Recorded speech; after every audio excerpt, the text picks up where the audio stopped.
बिस्मिल्लाहिर्रहमानिर्रहीम। Universal farmers channel में खुश आमदीद किसान भाई, अस्सलाम वालेकुम वरहमतुल्लाहि वबरकातुहू। माशाल्लाह 2 दिन से बारिश हो रही है और जब बारिश हो जाती है तो फिर जामन जो है वो पकना शुरू हो जाते हैं। और अल्हम्दुलिल्लाह हमारे जो 5 बूटे हैं जामन के, उनमें जामन पकने शुरू हो गए हैं और हद से ज़्यादा पक रहे हैं। माशाल्लाह जो भी आ रहा है वो उठा रहा है और खा रहा है। बड़े बेहतरीन जामन है जी। ये जामन का एक और बहुत ज़्यादा फ़ायदा होता है कि जो बच्चे या बड़े जिस्म का कोई भी बाल या गोश्त के ज़रिए मैदे के अंदर कोई बाल चला जाता है तो वो बाल जो है गलता सड़ता नहीं है, बिल्कुल वो पूरा साल ऐसे ही पड़ा रहता है मैदे के अंदर।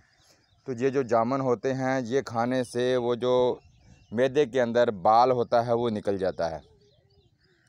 मज़ीद ऐसी वीडियो के लिए हमारे चैनल को सब्सक्राइब करें और घंटी के बटन को प्रेस करें।